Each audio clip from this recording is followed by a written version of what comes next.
Hi guys, my name is Shahnawaz और आप देख रहे हैं द रियल हॉरर, जिसका आपका भाई लेकर आता है ऐसे ही हॉरर कंटेंट। अगर आपको हॉरर में इंटरेस्ट है तो आप मेरे चैनल को सब्सक्राइब कर सकते हैं। तो दोस्तों, आपको क्या लगता है इस दुनिया में सिर्फ हम ही रहते हैं? नहीं, ऐसा नहीं है। इस दुनिया में कुछ ऐसी चीज़ भी रहती है जो सही वक्त का इंतज़ार करती है बाहर आने के लिए। सो दोस्तों, ये मेरे एक दोस्त की कहानी है जिसका नाम राहुल है। राहुल की फैमिली में राहुल, उसके मम्मी पापा, उसका एक बड़ा भाई, जिसमें बड़े भाई की भी शादी हो चुकी थी, सिर्फ राहुल की बाकी थी। कुछ टाइम बाद गांव से उठकर एक बड़े शहर में शिफ्ट हो गए। शिफ्ट होने के बाद उन्होंने वहां पर एक कारखाना चालू किया जो उनका बहुत अच्छा चल रहा था। और जब अच्छा चल रहा था तो लोगों की नज़रें भी उनके काम धंधे पे पड़ रही थी कि इनका इतना अच्छा कैसे चल रहा है। कुछ टाइम के बाद, कारखाना डालने के बाद कुछ टाइम हो चुका था, उसके बाद राहुल की भी शादी का टाइम आया। जब राहुल की शादी का टाइम आया तो उन्होंने एक घर खरीदा।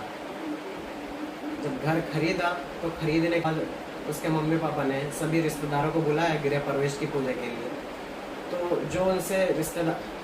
जो कुछ रिश्तेदार उनसे जलते थे, वो लोग उनका पहले से ही बुरा चाहते थे, अच्छा कभी उन्होंने चाहा ही नहीं। ऐसा मुझे राहुल ने बताया। अब आती है राहुल की शादी की बात। जब राहुल की शादी हुई, सारे फंक्शन हो गए, सब कुछ हो गया, सब अच्छे से बीत गया। उसके बाद असली खेल शुरू। राहुल की शादी के बाद राहुल की वाइफ का नाम हम निकिता रख लेते हैं। तो निकिता जब घर पर आई तो उसने कुछ टाइम के बाद कंसीव किया। और कंसीव होने के बाद इसमें निकिता को लगता था कि उसके आसपास कोई घूम रहा है, उसके आसपास कोई चल रहा है। उसके वो पायल के बजने की आवाज़ आती थी, उसको किसी के चलने की आवाज़ आती थी। तो कुछ टाइम बाद जब ये सब चलता रहा तो उसको फिर सपने भी आने लगे उल्टे सीधे। एक रात की बात है जिसमें निकिता सोई हुई थी। उसको ऐसा लगा कि दरवाजे के बाहर कोई चल रहा है।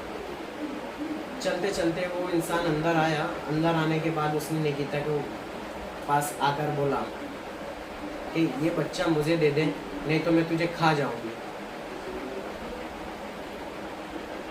निकिता ये सब सुनकर डर गई और जोर से चीख कर उठ गई। निकिता जब चीख कर उठी तो पूरी फैमिली इकट्ठा हो गई कि क्या हुआ।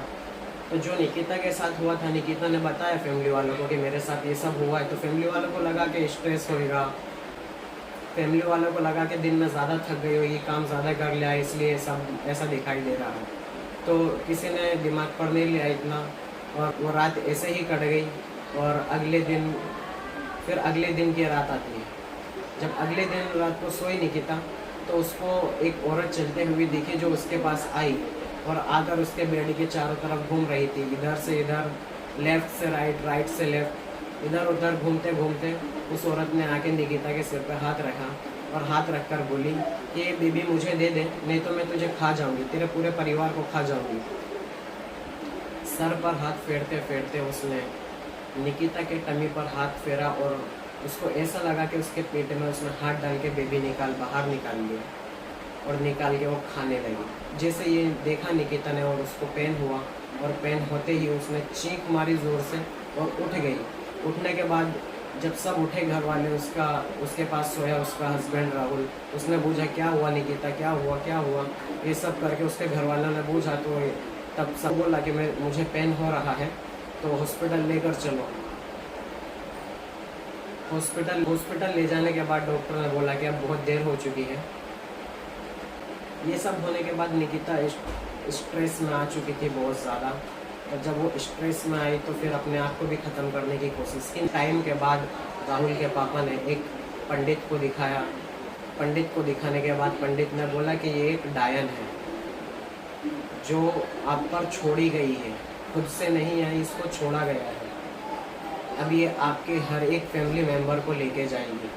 तब पंडित जी ने बहुत मिन्नत करी, पंडित ने बहुत कोशिश करी। कोशिश करने के बाद निकिता का उतारा गया। उतारा करने के बाद अब जाके पूरी फैमिली उनकी ठीक है। सो गाइस, आपको कैसी लगी ये स्टोरी? अगर आपको अच्छी लगी है तो नेक्स्ट वीडियो के लिए सब्सक्राइब करें मेरा चैनल। मिलते हैं अगली वीडियो में, तब तक के लिए जय हिंद जय भारत।